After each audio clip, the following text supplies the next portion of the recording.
I gave people all the stuff they really needed. Social Security checks, utility bills, TV guide. I want a TV guidance counselor. TV guidance counselor. Staying up to watch all night, and everything's gonna be alright with my TV guidance counselor. Hey everybody, welcome. Happy New Year. It's Ken Reed here, your TV guidance counselor. This is the show, TV Guidance Counselor, and this, as is tradition apparently, I think the first one I did was in 2018, is our year in review. If you're new here, and we did get a bunch of new listeners this year, my Spotify data said we got like 48% more listeners this year through Spotify. So welcome if you're listening to this episode. This is me, just me on the mic, which for me, I'm like, I don't want to listen to me for an hour and a half, but people seem to enjoy this. And I'm not being accusatory of the people who enjoy this. I thank you very much for enjoying this. But this is the episode every year where I kind of go through week by week, episode by episode, tell you what was going on, what I was watching, like sort of behind the scenes stuff, whatever comes into my mind. I will forget some things, but I go through my calendar, creepy style, and we just go through the year, and it's a lot of fun. I enjoy kind of reviewing what I've done in the year. It helps me get some perspective on having done so many episodes. We've had something like 65 episodes this year, and tons of hours, something like 72 hours of content. So I hope you've enjoyed that. I also did some more with my YouTube channel this year. So if you haven't subscribed to me on YouTube, please do so. I'll be doing more stuff on there, and let me know what kind of stuff you want to see. Our 10th anniversary special is coming up in February, so we're finishing year 10 and we'll be into year 11 there, which is kind of insane. So if you have favorite moments from the show or burning questions that you want me to address on that episode, why don't you email me at tvguidancecounselor@gmail.com or ken@icanread.com, or on all the social media at Kenneth W. Reed, or, leave a review where you're listening to this now, or go to Patreon. And again, I want to thank all the patrons. We got a bunch of new patrons this year. I cannot thank you enough. It is a huge help. I do this show all by myself. I probably put in about 80 hours a month on this show, in addition to having a full-time day job and trying to do stand-up and, live a life like a human being to the best of my ability.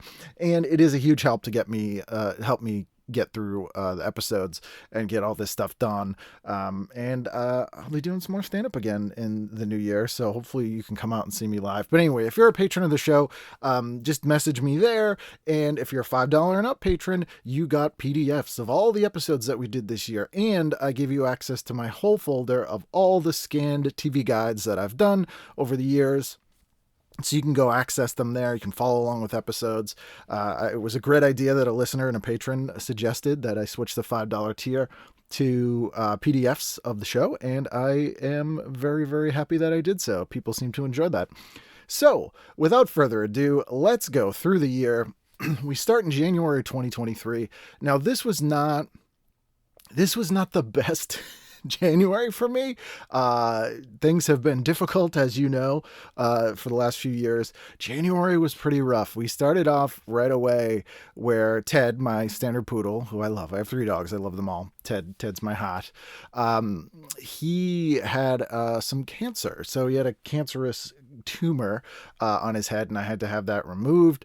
And we were very worried about him, but that surgery was that first week in January. And then we had a follow-up, and luckily he was fine. He got it all off. He's still doing fine. Love Ted. He's 8 years old. Everyone loves Ted. So that was the first week, but it was kind of stressful.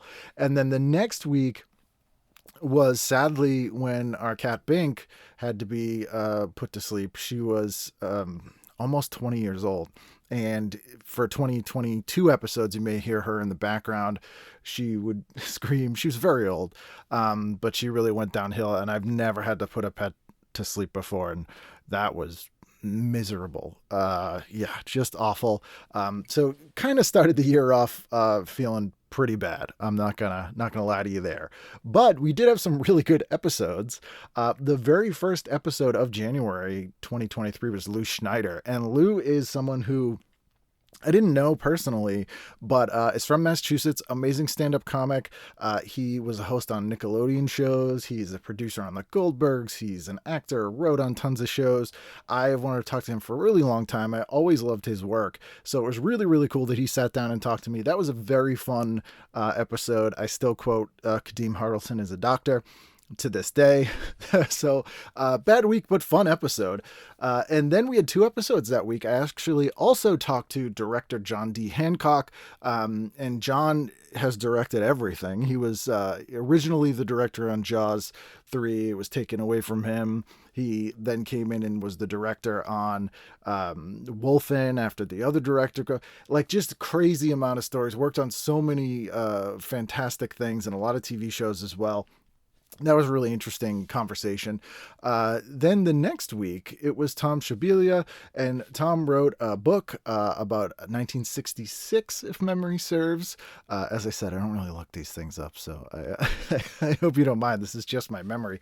But I believe he wrote about the 1966 fall TV year, and that year is huge. That is the year that The Monkees, Batman, That Girl, tons of other shows came out. It's a great book. I put links to where you can buy the book in the show description. So if you haven't heard episode 561, go check that one out. Sadly, that day that episode came out on January 11th is the last time we had Bink with us, and I swear I will not talk about Bink more, but, thought I'd put her in there. 20 years. I'm 43, so I had Bink for almost half my life. I also realized that there's only been 6 years in my entire life where I haven't had a cat, and 2023 was one of them, not counting the 11 days that Bink lasted into 2023. But anyway, enough about Bink. I'm sorry. So that was that week.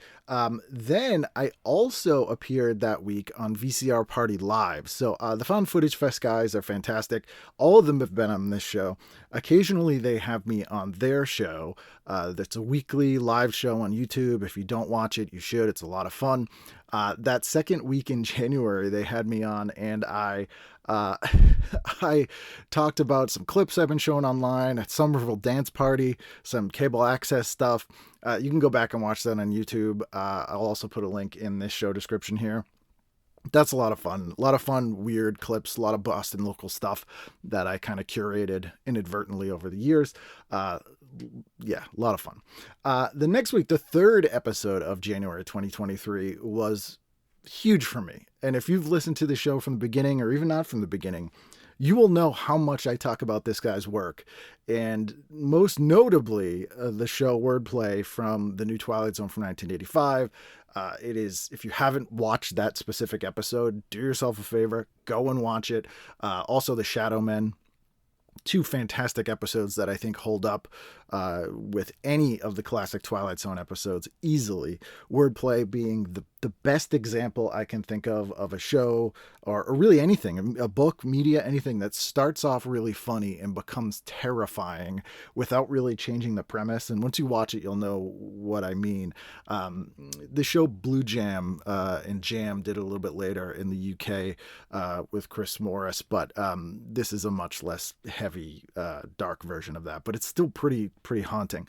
And anyway, the guy who wrote both of those episodes was my guest this week, and it's Rockney S. O'Bannon. And he's not just the guy that wrote all those episodes.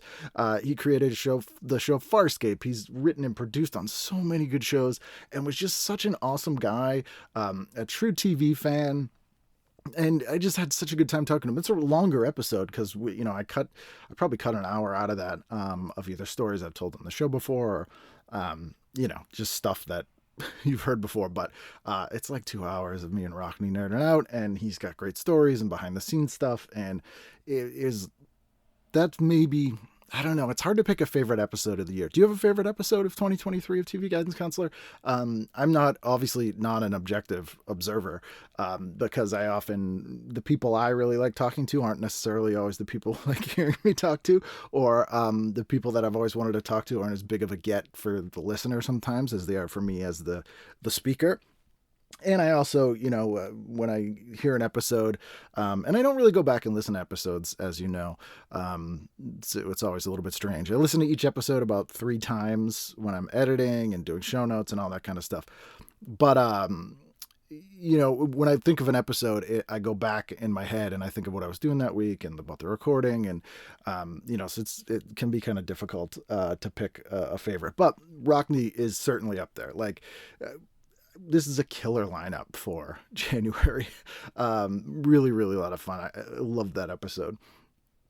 Also that week, I appeared on the Let's Face the Facts podcast, one of my favorite podcasts that's sort of still going on with ancillary Facts of Life things, as they did the entire show, every episode of Facts of Life.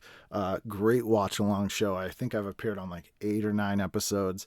I believe this was my last appearance as we were going through the last episodes of the Facts of Life. This was the first part of, did I do the one? I did the one where Pippa was in a band, I believe. God, I love Pippa. Such a crush on Pippa. Speaking of people I've wanted to have on the show for a long time, Sherry Kren, now known as Sherry Austin, is someone I've wanted to have on since day one of the show, but no luck. So if you know Sherry, and feel free to put in a good word for me. And actually, Facts of Life is a show that I really have had no luck getting any main cast members from the show on. Yeah, just no luck at all. I did enjoy the live Facts of Life show that they did, which I think was 2023, maybe it was 2022. Norman Lear, of course, who we lost recently. You've probably seen me post my picture of him and I, or told my story of meeting him in 2005 a million times. Yeah, so Facts of Life. If you know anyone from Facts of Life, let me know. I'll try to get him on the show. But that was that week as well. Then the final week of January 2023, I had Troy Duvall on, and Troy is a huge reality TV guy. He's written a bunch of cool books that are sort of love letters to Los Angeles, and fascinating, funny guy, but he's also worked as a producer and a writer on tons of reality shows. And I believe the issue we did was 2004. So that was one of those more contemporary ones, although that is literally 20 years ago. But to me, that's contemporary. But was really interesting conversation. And we don't often get too deep into the weeds on reality TV, but this was a chance, although this year we did, for which I will talk about later. But this was a really interesting, fun chat. And I was glad that we got to have it and check out his books. On to February. February, of course, is our anniversary month. February 14th, believe it or not, because I needed to ruin a holiday. It was when our first episode came out. So this was our 9th anniversary month into year 10. And my very first guest for this month is so fun. Tracy Lords, who I absolutely love. Incredibly funny, so nice, has been in so many things I've enjoyed, put out a really good record, been a huge fan of hers for years, always loved talking to her, and got her to sit down and chat with me about television, and it was great. I can't say enough good things about Tracy. She's the absolute best, and speaking of people I've wanted to have on for a long time, and just awesome. That was really, really fun for me. Also that week, this is a weird side story that's TV related. Over the pandemic, my dryer died, like the heating element died, and I didn't really want anyone to be in my house, so I didn't have anyone come and fix it. So I used YouTube tutorials to switch out the heating element, and I was very proud of myself, although I cut the shit out of my hands, so I bled all over this dryer. But it worked. The heating element worked for about 2 weeks, and then it died again. So I needed a new dryer, and I was like, I'll go on Facebook Marketplace, which seems to be the only thing that Facebook is good for. Tell me if I'm wrong, but and I still post on there. I don't know. Do you guys see the posts on Facebook? Is that worth even doing? Social media is such a weird thing now because it's so fragmented, and I don't know who's on what and what's worth posting on. But anyway, let me know. So anyway, Facebook Marketplace, there's a guy who had a dryer and had been up there for a while. So I really lowballed him, and he was like, yeah, if you can come get it tonight, you can have it. So I go to this house, and it's like this abandoned house a couple towns over from me. And it's clearly, contractors have been working on it. And the guy who was selling it was one of the guys from This Old House. And it was clear out stuff. This was stuff from the house that they were clearing out. So he was also like, oh, you guys like English China? And Rachel, my wife, who's English and does like English China, was like, oh my God, yeah. He's like, take this. Hey, you want to get, like, we just got tons of good stuff and I got it in a dryer. So that was a weird, tangentially related to TV story from that week. So yeah, kicked it off with Tracy Lords. Tracy's amazing. Can't say enough good things about her. Then the next week was Margot Donahue, who I did not really know previously, but wrote this amazing book about Brooklyn on film and is super smart and fun and funny.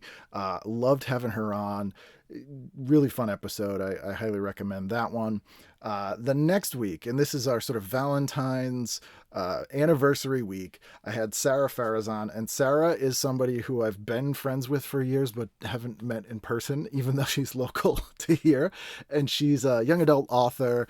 She's written a bunch of great fiction books. She's just so positive and fun and awesome, and I still owe her a Papa Gino's lunch. This is a reminder. I will email her today as I'm recording this, because it's somehow been a year. Did this year go by wicked fast, or is it just me? Is it just me? Like, I'm looking at these episodes and it kind of feels like a really long time ago, but then also doesn't. I'm not explaining things well. I'm just explaining the human condition here.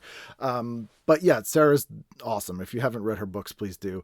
She moderates a lot of author talks here in the Boston area and Cambridge. And if you see her moderating something, you should absolutely go. She is great. Then also that week, since it's it's an anniversary week, let's do something special. We had Mark Summers on. That's right, Mark Summers of Double Dare, Mark Summers of Unwrapped. That was a ton of fun. Talked about his days as a warm-up comic. Cool guy. Again, one of the big names, one of the big gets, one of the guys I always wanted to have on the show. So we had 2 episodes that week, Mark Summers being one of them, of course. Also, February 17th, I appeared on WBUR again. That is our local NPR station here in Boston. They have me and Bethany Van Delft on about once a month. They're all archived on the WBUR site. You can just search Ken Reed and WBUR. They're fun chats. They're usually sort of local oriented, but if you need to hear, if you're really dying to hear more of me, you can listen to those. So there's about 10 or 11 of them from 2023, which I guess is sort of a podcast length. Yeah, that's like 2 hours of chats with Tiziana Deering, who's the host there, although she didn't host one. We had a guest host one episode who was also very fun to talk to. Tiziana's awesome. So if you missed that, you can hear me there. In the next week, the last week of February, I was on Allison Rosen's show again. And I think that was the last time I was on Allison's show. Maybe, I'll know when I look through the calendar here. But I was at least on once in 2023. Always love being on Allison's show. I know a lot of you have come to my show after hearing me on Allison's show, and welcome. Thank you. Thanks for sticking around. But Allison's great, and that was a lot of fun. And also that week, I had Tiny Smith on. So Tiny is it just goes by Tiny. I gave away his last name. Like, you can look him up with that. But Boston comic, former ex-punk rock kid. I met him, so I was kind of out of the game during the pandemic. Not kind of, was. I didn't leave my house at all.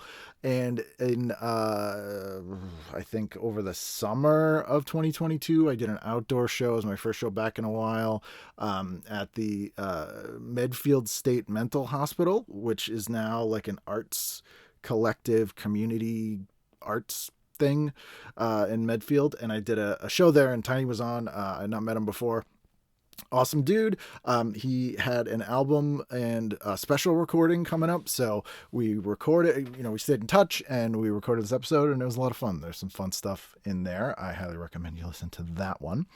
And then we start March, and March we started with India Pearl, who, again, known her for many years, Boston comic originally, but has been out in LA forever, and listens to the show. Had a great time talking to her. She's very funny. Again, it's the 2 things I love about this show is getting to talk to and meet people who I've admired forever, but also getting the opportunity to sit down and talk to friends that I haven't had a chance to sit down and talk to for hours at a time. So this was a great example of that, and I really had a good time talking to India. Then we go second week of March, Samantha Ferris. And Samantha is a great Canadian actor. You probably best know her from Supernatural. She tells some amazing stories about bad behavior of celebrities on set that blew even my mind. Samantha's awesome. Definitely check that episode out. And then that weekend, I did Northeast Comic Con. So it's a local Comic Con in Boxborough. Last week you probably heard I did that little bonus episode when Kevin McDonald and Dave Foley were there, and I've recorded episodes there in the past. This weekend was a major failure of recording, but I did do some great chats. I talked with Samantha Mathis, who was super nice, and had a great chat with her, and Charlie Schlatter, who was awesome, and again had some fantastic stories. So sadly did not capture those on tape, so you didn't get to hear those, but they were really fun. If you're in the Boston area, they do about 3 or 4 a year. It's about 45 minutes from Boston, sort of near the Worcester area. But go check out their website, Northeast Comic Con, and see guests coming up, or shoot me an email. Let me know if you want to go see anyone, and if I'll let you know if I'll be there. I've run into a lot of listeners of the show at that show, so that's always good. So at a minimum, you should see it live if there's someone who you're interested in meeting. It's a pretty eclectic mix of people that they often have there. So you never know who's going to be a guest there. And it was a fun mix. Melanie Chardoff was also a guest there that day, and I hadn't seen Melanie since 2014, I think, when she was on the show last. Is that true? Yeah, maybe that is true. Yes, it was nice to see Melanie. I hadn't seen her in a long time, and she's one of the early celebrity guests of the show. So that was incredibly nice. And yes, it was a fun weekend. Sadly, you don't get to hear it, but it was a fun weekend. Then the next week, my guest was Rob Hill. And I realize that these days I probably watch more YouTube than anything else. It's basically my cable. I cut the cord a few years ago, and YouTube really has some great shows for non-scripted stuff. It's sort of taken the place of things like Travel Channel, Learning Channel, those things that have reality TV shows. I get the thrill that I used to get out of watching those kind of channels, and it's people who are making their own content. It's very niche, but very professional and entertaining. And one that I discovered in 2023, just due to the algorithm recommending a video to me, recommending a video he made about Nightmare on Elm Street ripoffs, was the English author Rob Hill. And Rob wrote the Bad Movie Bible. He's done these deep dive videos about borrowing blockbusters. So it'll be like foreign ripoffs of the Terminator. And he is so good. Like, do yourself a favor, watch all his videos on YouTube. If you like this show, if you like the humor of the show and also the information of this show, you will like Rob's stuff, especially if you're a fan of like horror, exploitation, action movies. The one of his about about ego-sploitation is just amazing. And shocking, well, not shockingly, most of the movies that he covers, there's at least one person in the movie of every movie that's been on the show at some point. So that's a nice little touch there. But Rob was great. I loved talking to Rob. I am a huge fan of his. So it was really cool to get to chat with him. Then the next week, it was someone I didn't know, but again, was happy to meet as I enjoyed her work, was Ashley Ray. And Ashley has the podcast TV I Say with Ashley Ray, where she gets enormous guests on her show that I don't necessarily get, but I'm perfectly happy with my guests. But it was fun to talk to her. I had not met her before, and like I said, I enjoyed her work. That was a fun episode. And that weekend on the 25th of March, I went out and did some stand-up with Todd Barry. I was out at the Katharine Hepburn Cultural Arts Center in Old Saybrook, Connecticut, as Katharine Hepburn was from Old Saybrook, Connecticut. Really cool theater. Also has like kind of a mini Katharine Hepburn museum in there of her, her memorabilia, her costumes, all that kind of stuff.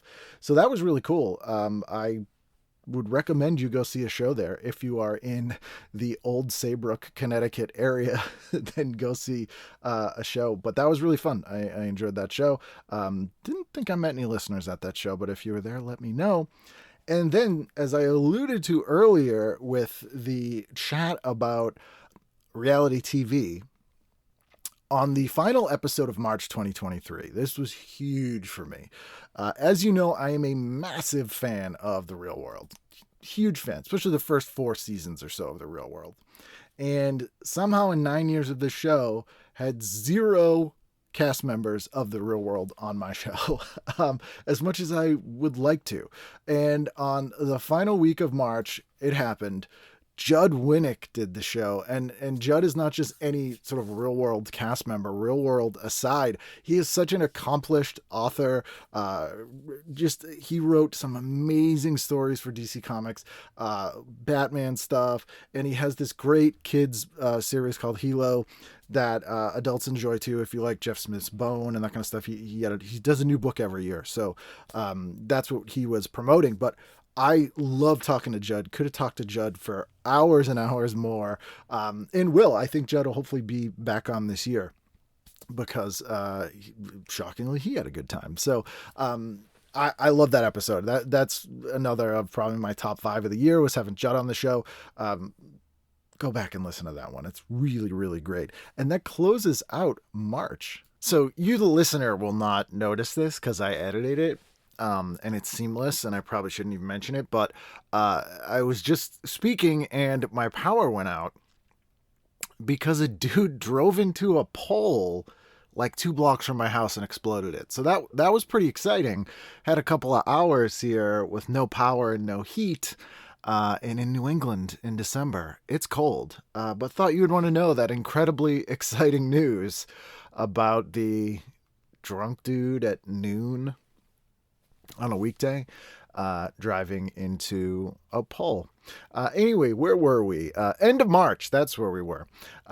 Also, very last day in March 31st, I was on WBUR, which I mentioned earlier, and I put links to all the WBUR appearances. Hopefully there'll be more of those in 2024. First week in April, my guest was Lisa Curry, episode 574. I didn't know Lisa. We had a ton of mutual friends, and I had seen her stand up and thought she was really funny. And I had such a good time at this chat. It was like, it had the feeling of an old friend. And she just recorded a stand up special. I don't know when it's coming out, but I'll let you guys know. I have not seen it, but I imagine that it is amazing. And I'm very, very much looking forward to that. Also, follow up. I did send her my Michael Jordan sleeping bag, so that now lives with her. If you listen to the episode, that will make sense. Then on the second week of April, I had Emma Fraser on, and Emma is someone I only knew through Twitter. She's a writer about television whose work I really enjoyed. Everyone thinks she's American, but she actually lives in the UK. That was very exciting. We had a real international, much more than usual international guest roster this year, which I take pride in. That is the one good thing about when I've gone mostly fully remote. Although I look back and there has not been a single year where I didn't do at least one in-person interview, which is shocking to me given how I feel like I literally never leave this house. I feel like I never leave this room, frankly. But so that's the case. But is that I didn't have to just have people in person, although I do miss meeting people in person, selfishly. But I can get people who are in countries that I don't live in, and in countries that I visit but don't go to necessarily where they live in their country. England being an example. Emma does not live in London, sort of near it, but Norwich, I think she lives in. So that was exciting. Very interesting episode. And then the next episode was with Zanti Pararillo. I always mispronounce her name. She's Filipino. She's a writer, director. I first saw her in the In Search of Darkness, I think 3 documentary. If you have not seen those, they are like 7 hours long each. This is a good thing.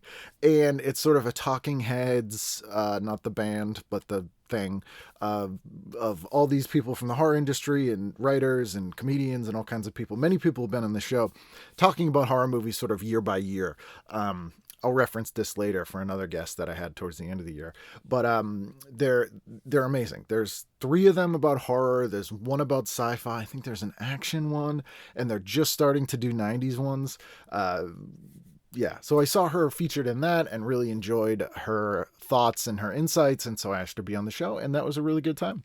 She also has a great podcast, which is her watching horror movies with her niece, her niece who is a child. It is very, very fun. Then, the last week in April, this one of my most favorite episodes here. Laura Wimbles, who I've actually never met in person, but feel like is my best friend. I don't know how that works. But I know her through the Found Footage guys. She does a show on their channel called Lenora's Midnight Rental. This one was so much fun. Like, if not for the Greg Johnson episode later in the year, this would be the most I laughed on this show in a really long time. Could have talked to her forever. Really fun. Laura's great. Fellow horror movie nerd, just fellow nerd in general. Loves all the retro things. She's out in Cleveland. That's if you're only listening to a handful of episodes this year, which if you were, tell me why you're doing that. And also if you're listening to this one as one of those episodes, I guess economy, you're hearing about all the episodes in one episode. And you've gotten whatever we are in 45 minutes into this. If you're only listening to a couple episodes, Laura Wimbles, 577, last one in April, definitely listen to that episode. It's very, very fun. The night after that came out, I did this amazing fundraiser show called Band in Boston. And it was, I felt, one of my guests later in the next month, I think, got me on this show. And it was so much fun. It's a fundraiser, but it was like the mayor and the governor and, famous people were there. And I was on stage with all these local newscasters. I felt very cool and also out of place in the best way. Very, very fun fundraiser. I did that at the Roadrunner venue, which is a new music venue here in Boston, which I will never go to because I still am uncomfortable standing in crowds. However, on stage seems to be okay for some strange reason. So I don't know. My brain is messed up, but it was cool to see it. I ate a lot of cookies backstage, and that was a lot of fun. Then the first week in May, my guest was Holly Knight, and Holly is literally one of my favorite songwriters. I think I've had all the living favorite songwriters of mine on this show, which is kind of insane to me, at least. Holly wrote every good song of the 80s.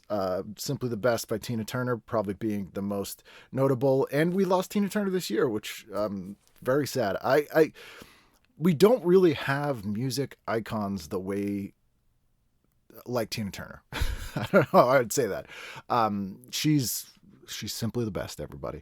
But just someone that everybody knows, whose career spans like multiple decades and genres and reinventions and just a cultural phenomenon. So anyway, Holly wrote her sort of comeback songs and also wrote like The Warrior by Patti Smythe, Invincible and Love is a Battlefield by Pat Benatar, like just tons and tons of songs.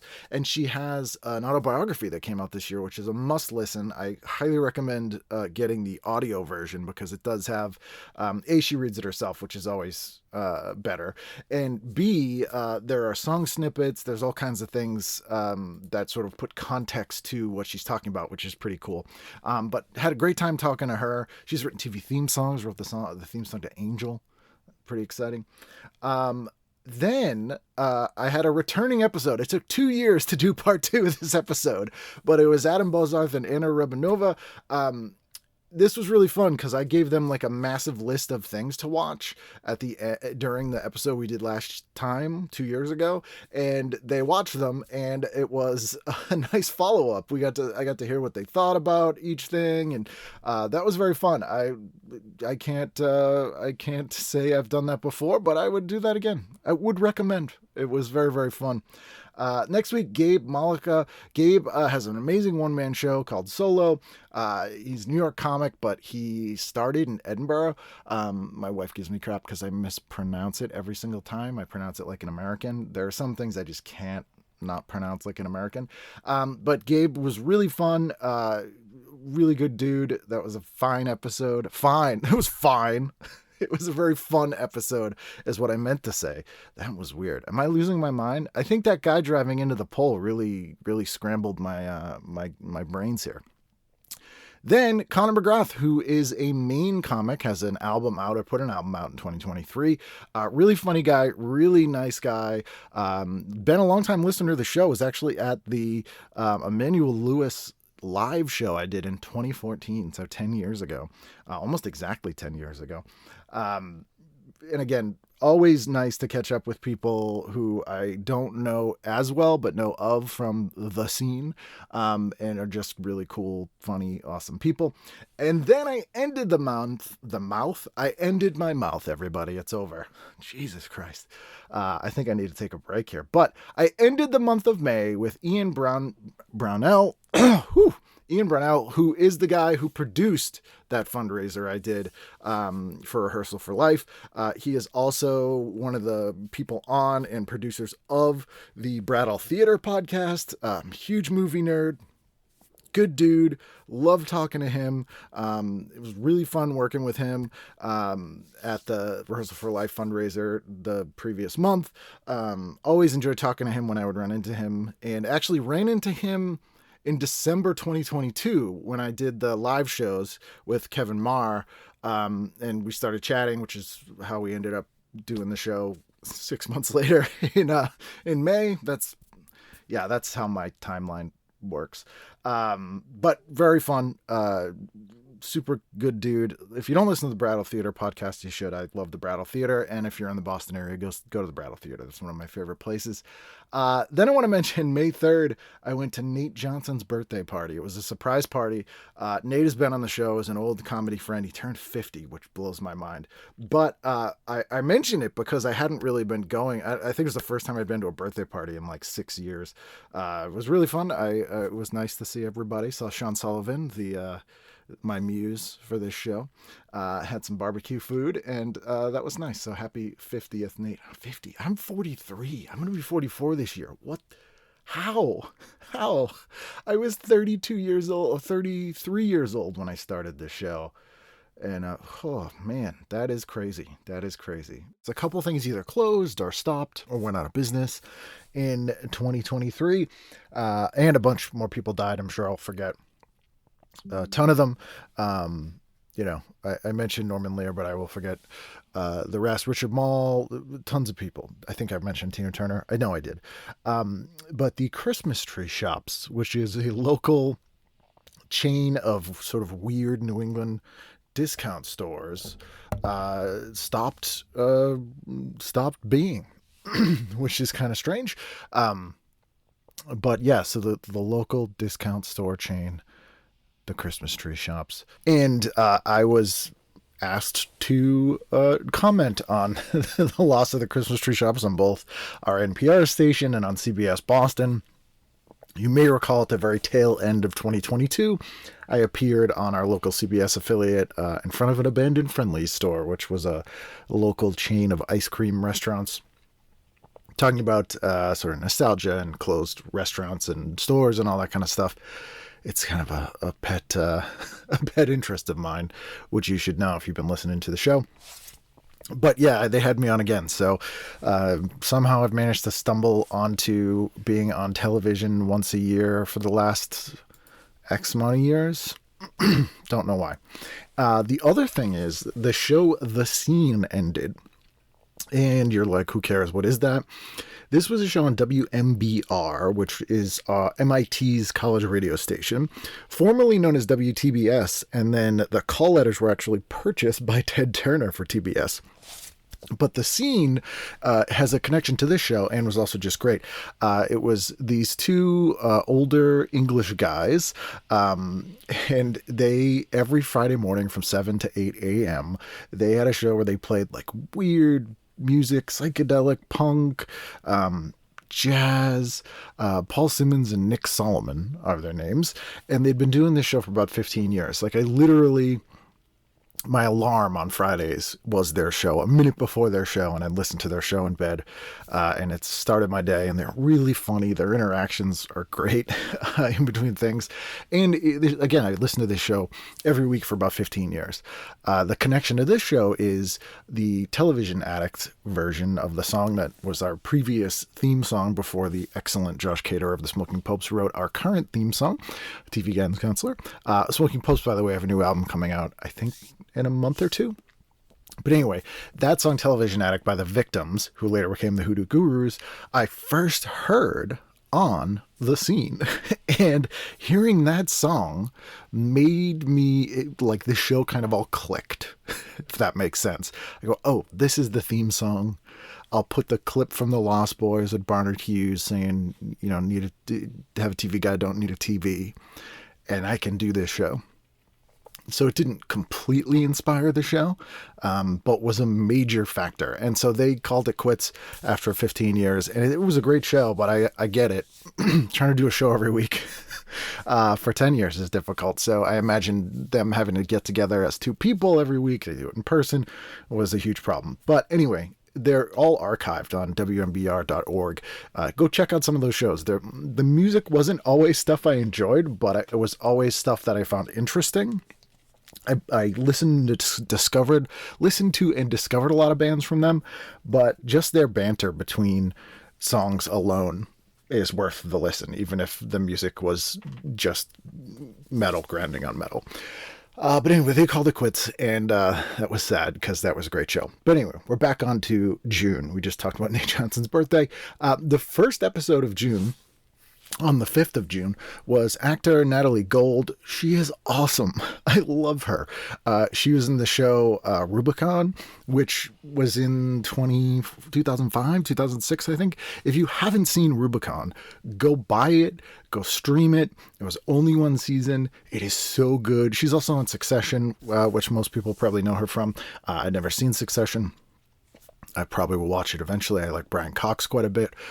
Speaking of which, side note, I for the first time watched The Long Kiss Goodnight. Long Kiss Goodnight? Yeah, because The Long Kiss Goodbye is okay. Yeah, Long Kiss Goodnight with Gina Davis. And Brian Cox in Succession is her former spy teacher, and it's very good. And it's typical Shane Black script. It's set at Christmas. So, why not watch it this week? There's at least 4 Shane Black scripts set at Christmas. Anyway, Brian Cox is great in that. Regardless, we're not talking about Brian Cox, although I'd love to have him on the show. His autobiography is quite good. But Natalie Gold, very first podcast she was on, I think, had a great time talking to her. Super funny, great actress, just a cool person all around. And the next week I had Chris Arneson on, and Chris has a podcast called the Arnie Pod, and I had guested on his show in the past, and he said, hey, can I be on your show? And I said, absolutely. And that was a fun little discussion. And we had 2 episodes that week because the other guest was someone who I've been trying to get on the show for the better part of a year. We had it scheduled in November of 2022, and she had some stuff to do, but Heather Thomas, who is awesome. Crazy, amazing stories, very funny. She, before Twitter was completely ruined, she was one of the best follows on there. Probably still is. I don't go on there as much. But so we had 2 episodes that week, Heather Thomas and Chris Arneson. And also that week, I flew to Portland, Oregon. So I do have a day job. I work at least 40 hours a weekend and do about another 40 hours a week on the show because I'm a lunatic. But I had to go to a conference in Portland, Oregon. I had not been to Portland, Oregon, and I think the last time was 2017, maybe. I think it was the last ever Bridgetown Comedy Festival. And I love Portland, and a bunch of my friends from Boston have moved there. I'd like to do comedy there. If you book a show in Portland and want to pay for me to come out, please do. But I had to go to a conference there for work, and I stayed downtown, and I have to say, the right-wing weird, they burned it to the ground stuff. They weren't totally wrong with Portland. I was shocked. Downtown, there was way more unhoused people than there ever has been when I've been there in the past. Burned out buildings, boarded up stuff, and armed guards everywhere.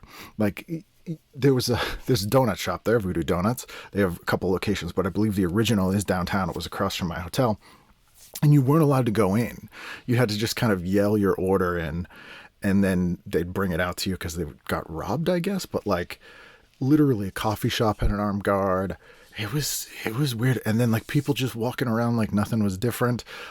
You'd see people under sheets, like were they dead? Were they homeless? Were they sleeping? No one knew. And just like office girls walking. It disturbed me quite a bit, especially because I love Portland so much. Like tent cities everywhere. Just graffiti board. It was crazy. So I hope Portland makes a comeback. Not that it's gone away, but it's a cool city, and it's not. I mean, it's not burned to the ground, but it was just sad to see it in disrepair and all those people suffering. So I'd like to go back, but I have to prepare myself. I know what I'm in for. But I was glad to go somewhere for the week. I don't leave my house that often. My mental health has not been fantastic. So an excuse to sort of just change my scenery is kind of great. On someone else's dime is kind of great. And the conference was good. So that was pretty great. The next week, I went to a live show. So I went out twice this month. I went and saw Golden Girls, The Laughs Continue at the Chevalier Theater in Medford, Mass. This was an all drag production of basically modern Golden Girls scripts. So they had written their own Golden Girls show and they played the Golden Girls. That was really fun. And I was glad I went. It was a good show. If it comes to your town, go see it. I think it's still touring. I don't know. I'll try to find a link, but I will put it in there if it is still touring. Also saw Clay Fernald there, who's a former guest of the show, good buddy of the show. We sat together and caught up, and that was nice. Man, my throat. The talking for nonstop for this amount of time anyway. And then the last episode of June, actually the week of my birthday, Mitchell Hadley was on, and Mitchell has a great podcast about television. He goes through a lot of TV guides much earlier than I generally do. Era wise, I don't mean he does it like in the morning and I do it in the afternoon, more like 50s, 60s, into the 70s. And so we had a great chat about TV. He knows more than I do. And his podcast is great. So I recommend that you listen to that. I finished off the month on June 30th. I was on WBUR again. And then I did a live show at the Off Cabot Theater, my first time there. Will Smalley was doing a show at the end of Pride Month called TV Made Me Gay. I am not gay, but TV did do some strange things to me. It was a fun concept. It was nice to catch up with him and all the other people on the show. Drove up to Beverly, and that was, it was nice. Nice to get out of the house, as I said. And getting out of the house the next day, July 1st, I went to a concert, a bona fide musical concert. Rachel and I went to go see the band Sparks at the Wilbur Theater. Amazing band. First of all, if you haven't seen the documentary, the Sparks Brothers, watch it. It's just awesome. And secondly, these guys are in like their late 70s, and they put on a heavy show. Edgar Wright made the documentary, by the way. It was it's a theater, but it should have been at a rock club. Like it was, they're much heavier and more aggressive live than they are on record. And I mean that in a good way. Like they were really great. And that was a nice Independence Day weekend for those of us in the United States who do that. The next week I had someone who I was not familiar with before, but you the listeners, a couple of people requested he come on the show. And it's Sam Delaney, and he is a writer, podcaster from the UK. He used to be the UK editor of Comedy Central over there and magazines, and really fascinating, smart guy. Does great mental health podcast, and we discussed all that and more. Again, this was a more international year than normal. We've had people from all over. Oh, I forgot to mention the very last guest of the month, second to last guest of the month in June. All over the place, was John Safran from Australia. And my first guest that I interviewed in Australia, actually of two this year, crazily enough. But John is someone who I've been watching for 20 years. Fascinating guy. If you're unfamiliar with his work, go check some of it out. I've been a fan of his for years, so I was kind of bowled over that he agreed to do the show. And that was really great, really fun conversation, adding to the international flair of 2023's TV Guidance Counselor. So that was the second to last in June. Anyway, Sam Delaney, really good guy, fun episode. And the next week was Jason Clam, who is a listener of the show and an author and a very funny guy. He wrote a definitive history of 90s sketch comedy in the U.S., and that's what we were promoting when he came on the show. Buy that book. It's really good. Jason's an awesome dude. That is a fun episode, so check that one out. Then the following week, I was on WBUR again on the Monday, and my guest was Hugh Howey, and Hugh is a writer and a showrunner, and we talked post-apocalypse, super smart guy, does a really great show. And actually, speaking of post-apocalypse, one of the shows I really enjoyed this year was From. I caught up on From. There were 2 seasons. Supposed to be a 3rd season starting around July, which is why I started watching it. But then the writer's strike happened and the actor's strike. But 2 great seasons, hoping for a 3rd season because it ends on a cliffhanger. Great sort of post-apocalyptic sort of show. Highly recommend. Very good show. Very fun. Also, I was disappointed that Evil didn't come back in 2023 as it was scheduled to, once again, because of the strike, which totally in the right. I am 100% on board with those strikes. The AI stuff is completely insane. But we get Evil coming in 2024 now, so we had to wait a little bit. If you listen to the second episode of 2023 with Rockne O'Bannon, we're talking about Evil. He's working on that show, working on the season 4. I was eager to see it, but delayed gratification. It's fine. This is maybe the biggest disappointment of the year, and a year filled with disappointments. They were shooting, and I think still are shooting, Beetlejuice 2 about 2 blocks from my house. And I love Winona Ryder. You know this. I know this. At this point, she probably knows this, or at least her handlers do. But it was really weird because it was the middle of the summer, and the movie Beetlejuice 2, Scoop, set at Halloween. They put Halloween decorations up in these whole neighborhoods like it was mid-October, even though it was June, and we're ready to shoot Beetlejuice 2. I was going to go see if I could catch a glimpse of Winona Ryder, and literally the strike happened on, I think, the Saturday, and they hadn't shot yet. They put up all the decorations, and they had to just take them right down.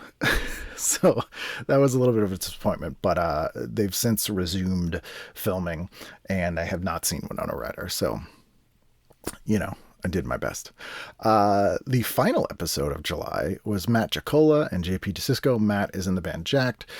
They did an amazing video. He contacted me earlier in the year. They did this music video that was sort of like a fake talk show from the 70s and made it really authentic looking. It's a great song as well. I think it's called Can You Hear Me Knocking? Or I'm not looking things up. This is my brain. But that was a very fun episode. He's a huge TV guy. It was him and the director of the video, JP DeSisco. Really fun episode. Very, very fun. And then August started off with another request by you, the listener. My guest was Matt Farley, and Matt's written, I think it's like 80,000, it's like 8 or 10,000 songs or something like that. He is the most downloaded to most streamed artist in the history of the world, and he is local. He makes movies. Really positive guy. We got hyper local in that episode. We were talking about the North Shore Mall. It was quite fun. Yeah, that was interesting guy. Follow him on social media. He gives out his home phone number, does a lot of live shows. Yeah. And again, very funny guy and a musical oddity, which I mean in the best way possible. In that weekend, the first weekend in August was Fan Expo Boston. Normally I avoid, I don't know, I don't really care for the Boston convention that much. It's not for me. I think I've aged out of it a little bit, and there's not a lot of stuff I want to buy or should buy. Peter Weller was there, which is pretty cool. But I had the pleasure of attending on Sunday and being the guest on Bootleg Safari. And that's a super fun show. The whole thing's up on YouTube. I put links up earlier in the year. Come and ask me for a link again if you can't find it, because it's a very fun show. Talk about bootleg memorabilia, and very, very fun. Then, second week of August, Matt McCarthy. Matt's someone I've been talking to for years about doing the show. He's a fellow New Englander, but recently he started doing a TikTok of basically a video store in his garage. He appeared on the Found Footage Fest a couple times this year. And what an awesome dude. Very fun episode. Guy after my own heart, really. Although wildly more successful. But that's fine. That's fine. Also, the Messer Chops played, who are this band I first heard, I think in 2023. They're sort of a Russian surf band, sort of surf instrumental band. And they played in New Hampshire, and I bought a ticket, but I just couldn't go. Like, I don't know if anyone else is having those issues, but I was like, no.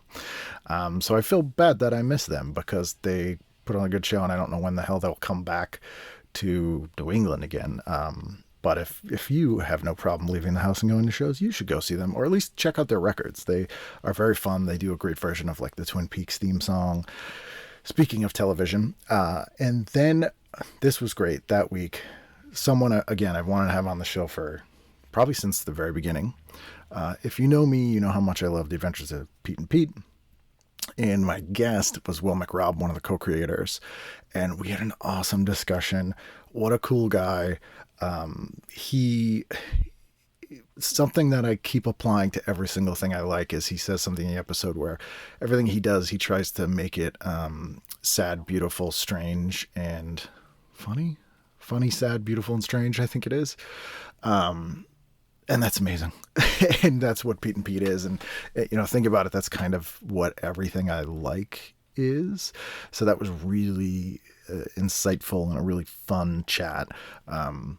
Again, it's great that I get to listen. I get to talk to these people who are far smarter than me, far more accomplished than me, have made things that were life-changing for me. And they talk to me like I'm a real person. I don't know. I'm not really conveying that well, but really, really fun episode. That was episode 594. We're crawling towards episode 600. How's that? Even though I think numerically episode 600, I think in practice that Will McRobb was like 650 or something, but whatever. The next week was Teffa Darling, who I've known for years on social media, but hadn't really had a chance to sit down and talk with, and was so happy that I did. We actually did 2 episodes this year. This one I released, and she did a 24-hour Twitch stream for the charity Extra Life, which is a really cool organization you should check out. And for one of the 24 hours, we sat down and we did like a second episode of TV Guidance Counselor. I put that up on the Patreon for patrons to hear, if you wanted to hear that extra episode. It was $1 a month. If you did $5 a month, you would have got a PDF of both the episode she did that was released on my feed and the episode I did on her Twitch channel. $5 a month, that's it. That's my last sales pitch, I swear. Really cool though. She's got a podcast. She does a ton of stuff, does a ton of cons. The best Dazzler cosplay I've ever seen in my life. And just really cool, smart, funny person. Again, made me think of, much like Laura Wimbles earlier in the year. It's crazy to me that like these really cool people who I have so much in common with and get along with really well, that feel like old friends exist. And when I think of like 15-year-old me, just being miserable, like the fact that would be the future should be very, very exciting and calming for me. In the last episode of August 2023 was episode 596, Shelley Herman. Shelley is really funny, smart. She was a page at NBC in the 70s. She wrote a book about it called My Peacock Tale. That is a must buy. It is, if you are fascinated by television at all, buy this book. She's got great stories. It's a very specific era of television in the best possible way. I am so glad that we got to talk. It's a really long episode as well. I read her book twice. It's a quick read, but it's very fun, and I highly recommend that you buy it. So into September we go. I do want to mention I watched so much YouTube this year. There's a bunch of YouTubers that I really kind of fell in love with their channels. Rob Hill was one of them, who had an episode come out earlier in the year. Also, there is Rachel Maxey, who is awesome. There's a bunch. But the one I'm the most in love with is Post 10. And I appeared on VCR Party on September 11th or September 12th. And I showed a bunch of clips of this kid. He may be super famous. He gets a ton of views, and I just might be the one who's late to the party. But again, Laura Wimbles and I both bonded over this. This is a kid from rural New England. He's like 22, and he loves to go and clear out culverts, which are like drains underneath streets that have been dammed up by beavers. That's like the main channel. Then he has a channel where he just camps out overnight in weird places, like in a culvert, abandoned hotels, dug a pit in snow. And then he has a channel, this is the one that I discovered him through, where he eats expired foods. And yeah, if you're not watching Post 10, you gotta jump on board there, because oh boy, is that great. The other one is called Yankee in the South, and it's this couple, Will and Dawn, who just travel around and love everything. It's very wholesome, and for some reason I can't get enough of it. I just keep watching it. The other one is So Bad It's Good. It's Jason Brandt. Who's an author. You may watch this channel also, but it's him and his wife and some friends, and they watch bad movies, and it's very fun. I highly recommend all of those channels. We have one more YouTuber coming up next month as well that guested on the show, so I will save his channel for then, but really been loving YouTube. We started off September with the Smoking Popes I feel bad about this. So they came and played Boston on September 3rd, along with Colleen Green, who does the TV is my friend thing you hear in most episodes, which is like tailor-made for me to go to. And I bought tickets, and then on the day just couldn't go. I was like, I didn't want to be in a crowd. COVID numbers were spiking again, and I was just like, I can't. And I'm kind of sad I missed it. There's some fun videos online, but I did miss it. But then on Labor Day, a guy contacted me on Facebook, and he had hundreds of Massachusetts TV guides, and said, I'm cleaning out my house, come and get them. And I did. So now I have like 10, more than that, like maybe 15 additional boxes of TV guides. I don't know what to do with all these.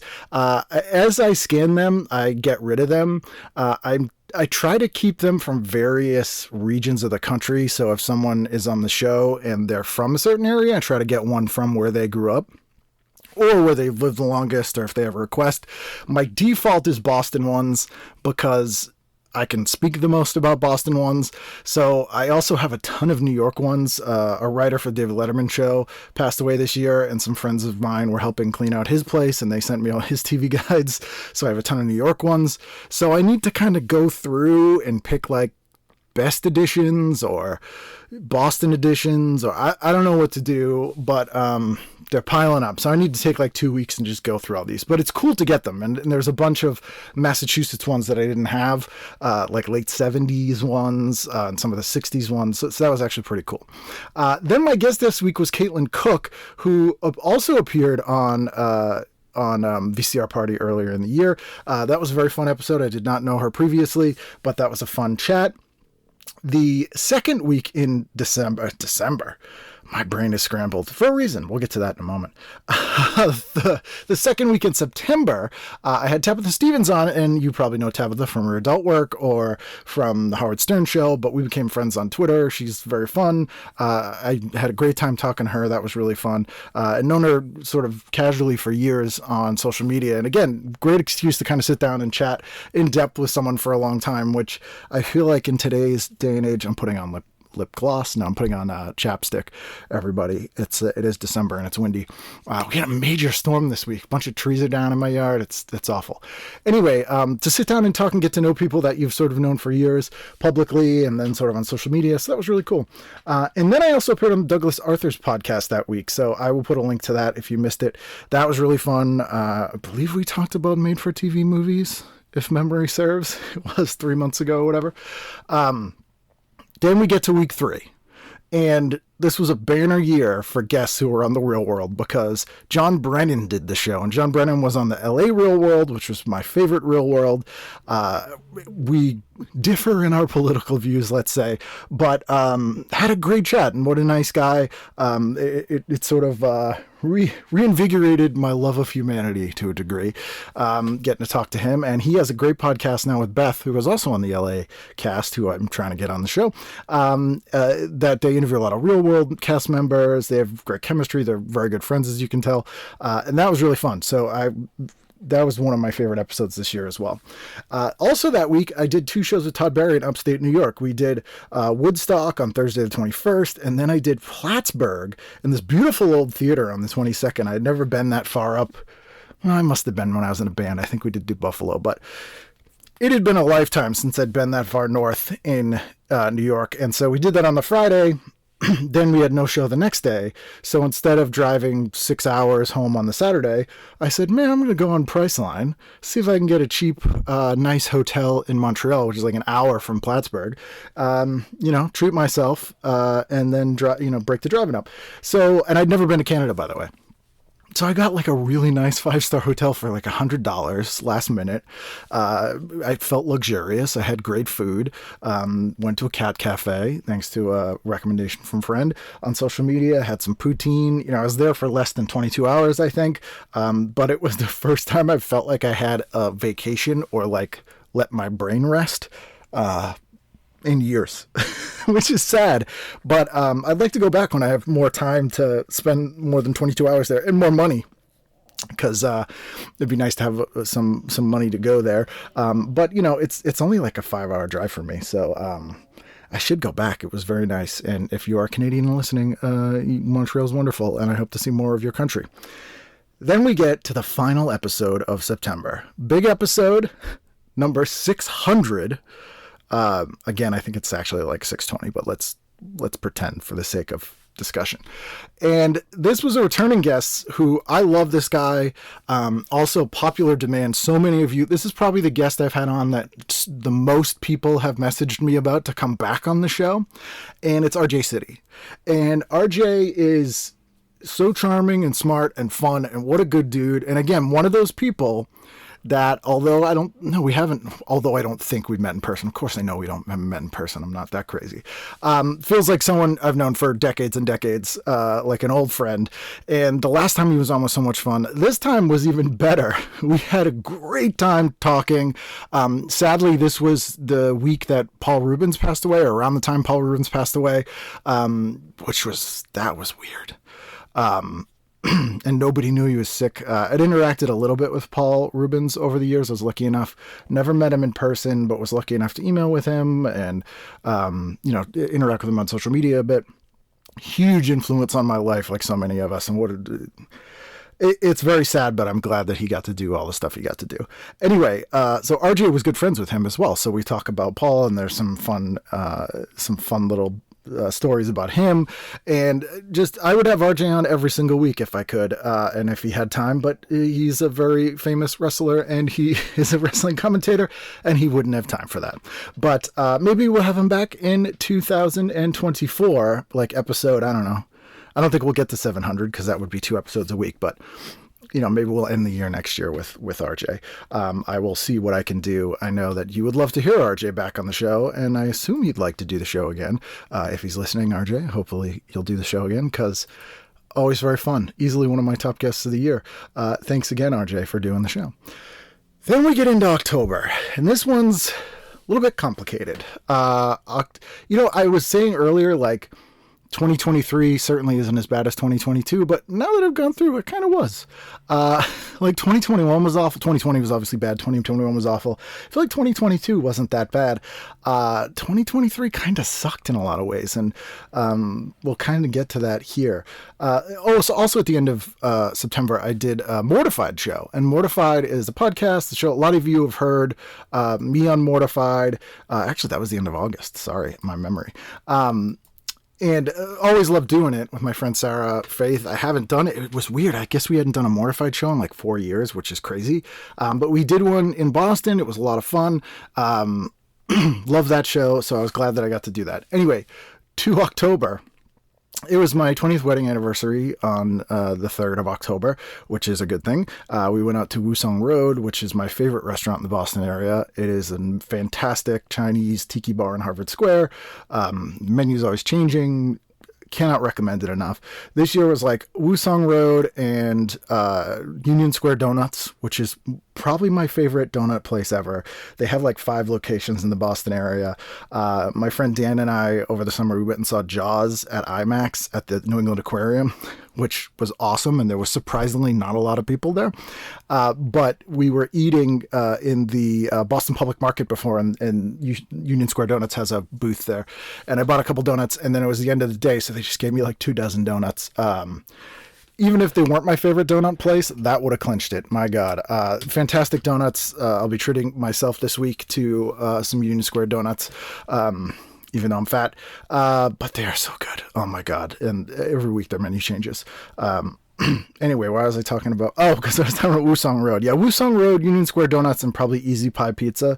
Those are probably my 3 favorite, like, treat myself foods in the Boston area now. Anyway, we went there on the anniversary, and then we started to feel kind of sick that week, and it turns out we got COVID. So I got sick on the 8th. Rachel got sick on Friday the 6th. So that week we were supposed to go see Belly, who, again, friends of the show. I love Belly. She wasn't feeling good, so we didn't go. But that week, Jane Badler was on the show. Again, my other guest that I interviewed from her home in Australia. And Jane, you know, from V, grew up in New York and lived in New Hampshire for a while, but is just awesome. Like, who doesn't love Jane Badler? So that was a really fun chat. I love talking to her. But the bad stuff that week. So on the Thursday, I did WBUR, which, again, always fun. And Rachel was pretty sick. I was testing negative. I was pretty worried about her, but she got the Paxlovid. She was pretty much fine after 5 days. Sunday, I woke up and just felt awful. Like, I have not gotten COVID, if people don't know. It's been, whatever it is, 4 years, and I've been very careful. I don't even know how I got it. But I was really sick for a couple days, like high fever, really bad body aches, really sick. I got Paxlovid, was sick for like that for probably a week, and then just didn't get better for like another 3 weeks. Just had like a terrible cold, just felt awful, really depressed, which apparently even more than I normally am, which is apparently kind of a symptom of that. I was testing positive for a month, and then it took another month, like really till, I don't know, the first or second week in December to get rid of the majority of the brain fog. I still have some, like it kind of is disturbing, the brain fog thing. And also I just felt so bad about it. Like it's, I don't know.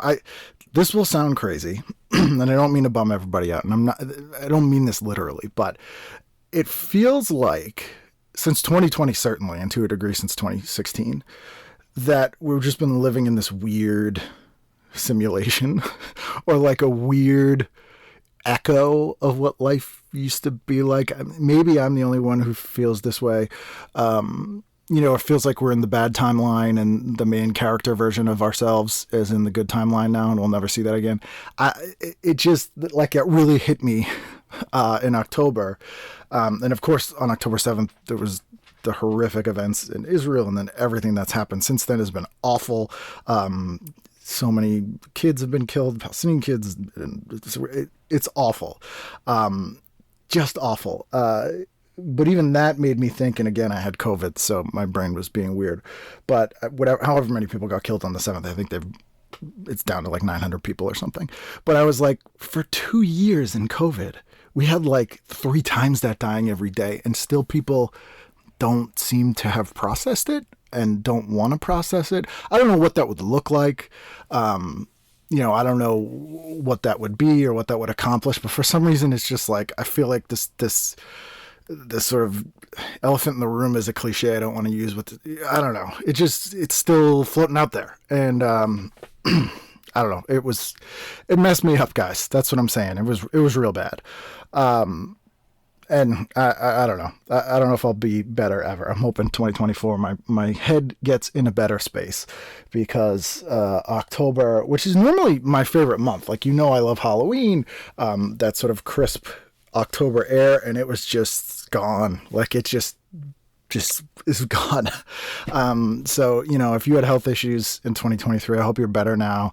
But I sympathize big time. But to pat myself on the back, still didn't miss a week of the show. So that's my self-indulgent, depressing thing. I know I try to avoid that kind of talk on the show, but this episode tends to be a little bit more introspective every year. And I think people like that. I don't know. So, sorry if you don't like that.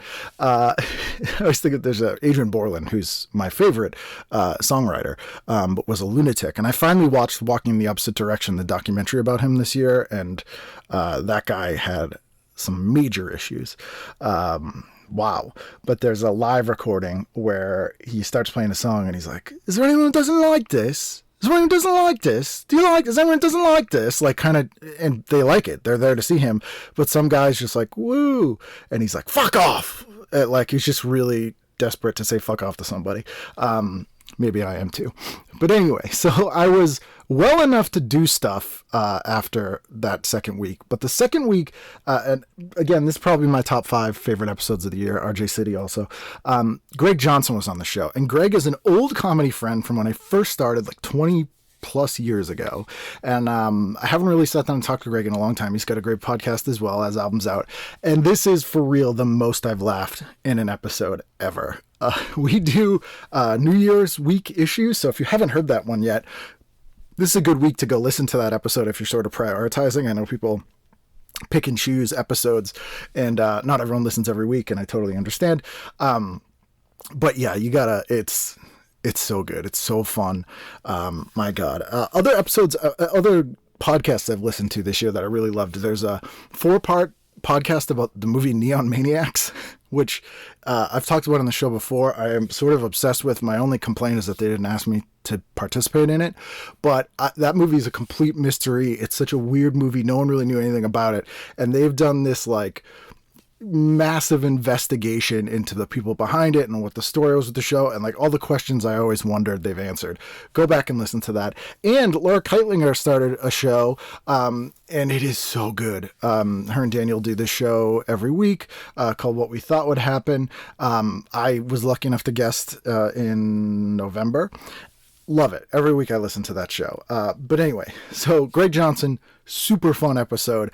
And thanks to you, the listener, Greg was on a local, like, I want to say talk show, but it was like a special about Kids Guide to Parenting with Felicia Rashad. And we found it. One of you, the listeners, found it. And it is amazing. I found it like right away. And Greg had never seen it. And once we looked at it, we realized that another friend, old comedy friend and guest of the show, Benari, was also in it. So it was really cool. That was great. Thank you guys. That was a much needed beacon of hope in a miserable month. And the Greg Johnson episode, for many reasons, was that. The next week, Liz Barrett was on. She's got a great comedy album out. Definitely listen to the Liz Barrett episode. And I started getting out and doing shows again. On the 18th, I did a show with Arden Marine, who I had met briefly in LA years ago, and is a fellow New Englander, but I'd never done shows with her. And we did City Winery, and it was awesome. Arden's the best. Like, what a cool person, super funny, so nice. Hanging out with her backstage and just chit-chatting was like, so great. I love her. Hopefully she'll be on the show at some point. I'll bother. I was going to say, hint, hint, but she's not listening to this. And then I did my final shows for the year with Todd Barry. So on the 19th, we did Amherst, Mass, new place that was really cool. Jay Maskus from Dinosaur Jr. came, which was awesome. It was an awesome show. Again, saw some old friends, people I hadn't seen in years and years, came to the show, and it was really fun. Always love watching Todd. His special came out that week, I believe, as well. He's got a YouTube comedy special that I highly recommend. It's very funny.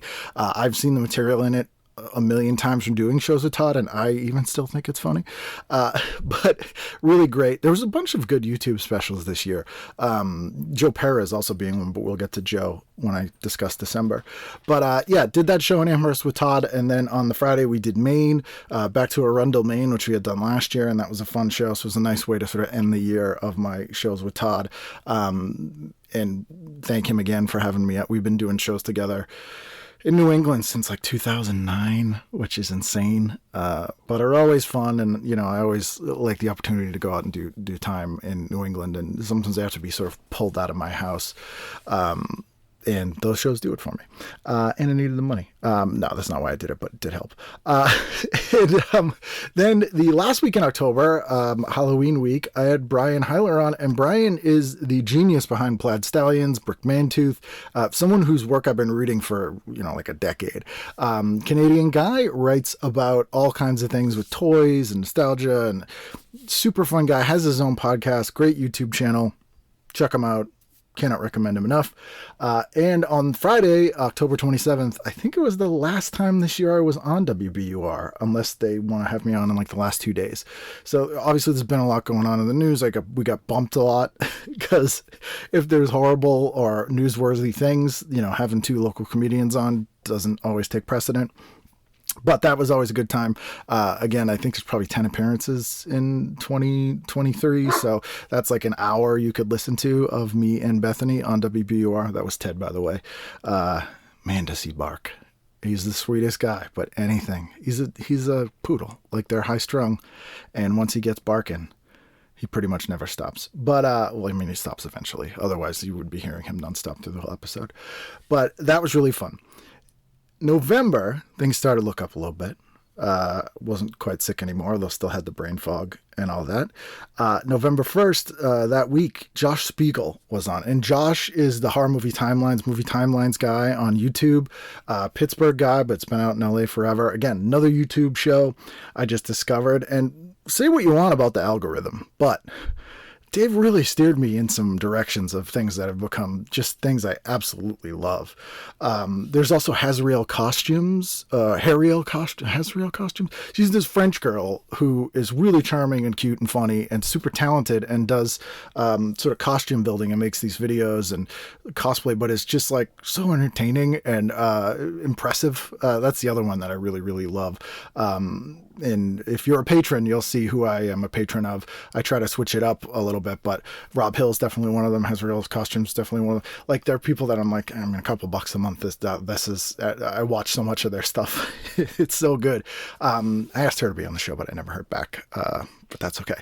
Anyway, Josh Spiegel, really good dude. Had a great time talking to him. Obviously, we talked about horror flicks because we're both horror nerds. But if you're not watching Movie Timelines, if you haven't read his book, change both of those things. Go out and buy his book, and then watch his show and listen to the episode we did, because Josh is a good dude and I had a good time talking to him. And now we enter into the final 2 months of the year as 2023 ends here. What a year, everybody. I will say that as much as I have been complaining about 2023, I already have a bunch of amazing guests lined up for 2024. So I'll give you a little preview when I get through the last 2 months, but something to look forward to. So November, I'm still struggling with, I finally stopped testing positive for COVID, but I'm still struggling with the brain fog. I'm trying to think of words, you know, like I'll be like, what's the thing you eat soup with? You put in your hand, a spoon? Yes. Like, it's very strange. I've never had that happen to me before. Larry's yelling quite a bit. I apologize. So anyway, we ended October with Josh Spiegel. I did nothing for Halloween, which is unusual for me. Is that, you know, it's kind of a write-off personally that month. And also November 6th at the Wilbur Theater, John Hodgman was in town, and with Jesse and did a Judge John Hodgman, but I just wasn't feeling good and I missed it, and I regret that. But we kicked off November with yet another YouTuber that I fell in love with their channel this year. Back-to-back YouTubers. George Higbee. And George is the Antique Nomad. It's a very fun show. It's like, they go to flea markets and he is flipping stuff and he knows so much about antiques. And the reason I had him on the show, aside from just enjoying his channel, is that he constantly references old TV shows. Like, he'll run into an antique and he'll be like, this vase was on the set of the Bob Newhart show. They had one just like that in the first season. Like, it's a very cool skill to have. Really love talking to George. That's a very fun one. Then, wow, I didn't really even realize that it was sort of 3 YouTube people in a row. Dermot Ward was the third or second week in November. Dermot's from the Try channel. He was very reticent to do the show. He does not think he's any good.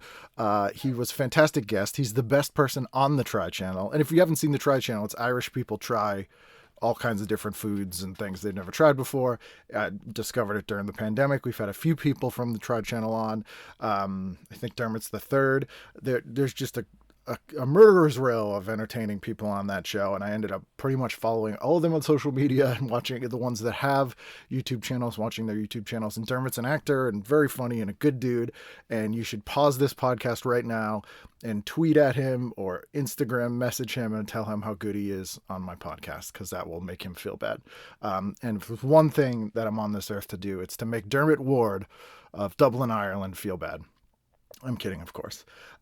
Then Thanksgiving week, I had Mark Geyer on, aka Dustin Pinney, longtime listener of the show, but also, one of the things I like to brag about on this show is how talented the listeners are. You guys are amazing authors, a lot of authors, really good authors too. College professors, a lot of college professors, which makes me feel smart even by proxy. And Mark Geyer, his pen name, is a great author, longtime listener of the show, and writes sort of young adult horror novels. Really had a good time talking to him. He was great on the show. We had a nice chat about Halloween, and I kind of made up for some of the Halloween spirit I lost the previous month. But that's a very fun episode, which I highly recommend. And then that week, I want to mention, if we go back to Dermot Ward, on the 24th, so every year the day after Thanksgiving, although it's not on purpose the day after Thanksgiving because it takes place in Ireland and they don't have Thanksgiving, they do the Late Late Toy Show, which, again, I think I first heard of from Dara O'Brien, and I love it. Thankfully, almost every year someone bootleg streams it on YouTube, because I obviously don't get RTE, and it is so fun, and I love watching it. It's like an all-new Macy's parade. It's like I get a Macy's parade on Thanksgiving, and then I get the Late Late Toy Show the next day. Something to look forward to. Really fun. Love it. And speaking of Dara O'Brien, actually, he'll be touring the United States in February. He's doing his last show at the Wilbur Theater in Boston, which I will be at, and I can't wait to see him live. This show is very good, but he's doing a bunch of shows around the U.S., so check out if he's coming to your town. He's hitting most of the major cities, so I think you will enjoy seeing him. Anyway, so I did that on the Friday, and then the Saturday, I went back to New England Comic Con, or Northeast Comic Con, for the last one of the year. I went on the Saturday, and we had a really good time. We did I released the audio of this if you would like to hear it, but Kevin McDonald of Kids in the Hall, who I've known forever, and we did shows together like 10 years ago, and Dave Foley of Kids in the Hall were guests there, and we did Q&A, some sketches. It was really fun. If you were a patron, you would have got to see the video of that. Or, I am experimenting with taking live videos. I got this cool little camera that I used there, and probably could have, so maybe more of those things as I do more live stuff, but super fun. And then I also got to talk to Heather Matarazzo, the actor, and probably best known from Welcome to the Dollhouse, but was on Roseanne. I did record that. I should release it. If you'd like to hear that, let me know. I'll at least put it on for the patrons. Patreon.com/TV Guidance Counselor. And then the final day of November, was fantastic because they had Joe Pera on. And Joe Pera, you've probably heard me go on and on and on about. Super talented guy, incredibly unique comedian. I have no idea how his brain works, which is a high compliment. Joe is so funny and a nice guy. Joe Pera Talks With You is one of my favorite shows of all time. Just watch them, watch all of them. If you're feeling bad, watch them. And his new special, which is on YouTube, is so good, slow and steady. Again, free. What a good year of free podcasts. You got all kinds of amazing free podcasts this year. Free podcasts. What the hell am I talking about? Well, yeah, you did get a lot of free podcasts. I'm just going, this is like 60 episodes of my show. And so, God damn it. Free comedy specials you got this year. And Joe's is probably my favorite. So that was how we ended November. Now, December, we started with Paul Morrissey, who is a very funny comedian, has an album out on Blonde Medicine Records, world's biggest fan of the show Voyagers. After the show, I actually found on Etsy, someone 3D prints and recreates, actually, it's not even 3D printed. I think it's made out of brass. The travel fob thing from Voyagers. I'm like, probably should get this. He kind of needs it. But that was fantastic. Then the second week we had Adrienne Bain on, talked about travel. I had no idea Turkey had telenovelas. She was very nice. Had a fun chat with her. She does a great podcast. Then last week, Suze Kempner, who I love her work. She's a very funny UK comedian and actress and singer. Super nice. Also somebody that a bunch of you had requested I get on the show. And again, it's a good testament to the international flair of this season of TV Guidance Counselors. I haven't done the math, but there was like 5 or 6 international people that we talked to internationally. Yeah, 5 or 6, maybe 7. Maybe 7 or 8, actually. Not counting Canada. But super fun episode. She's very funny, and I very much enjoyed talking to her. And that brings us to this week. I hope you had a nice Christmas, if you celebrate that sort of thing. I hope you have a good New Year. Let me know what your plans are. I, as always, will be sitting at home, eating takeout food, usually Chinese takeout food, and probably watching an old New Year's Eve special, Rockin' New. No, you know what? I'm gonna try to hunt down the Trumpet Ministries one. I'm gonna try to hunt down that we talked about on the Greg Johnson episode. We're gonna sit and we're gonna watch that night for this New Year's Eve. If you find it, do it and let me know. Maybe we'll do a watch along. That could be fun. And then just a little preview of the upcoming year for some guests we have upcoming. Next week is Sovereign Sire, who's been on the show before, and Ella Darling, who have a great podcast called Ill Repute. They're old friends. They have a really good rapport. They talk about sort of infamously famous women in history. Really interesting sort of history, fun chit-chat podcast. So they are on next week. And then upcoming, we have Mike Doty, who you probably know from Soul Coughing, but his solo career is fantastic. We got Brian Trenchard Smith, the director, who made everything from Leprechaun in Space to Omega Code 2 and Dead End Drive-In, and really fascinating guy. Dan Frischman, who was Arvid Ingen on Head of the Class, coming up. Henry Normal, this is in contention. Is a contender for my favorite episode of 2024 already. And that's Henry Normal. And Henry is a poet and comedian, and he is the co-founder and co-owner of Baby Cow Productions in the UK, who produced pretty much all my favorite shows in the first 20 years of the 21st century in the UK, along with Steve Coogan, who was his partner. They did Dr. Terrible's House of Horrible. They did The Mighty Boosh. They did he worked on The Royal Family, Human Remains, Marion and Jeff, just Nighty Night. So many good shows, and he's the best, and what a cool dude. Director Jack Shoulder, who did The Gay Nightmare on Elm Street, but also did a ton of TV movies and TV pilots. Old comedy friend Esther Koo. The amazing bassman. I don't think he's officially the bassmaster general, but the world's greatest bassman, Mike Watt, of the Minutemen and of being Mike fucking Watt is on the show.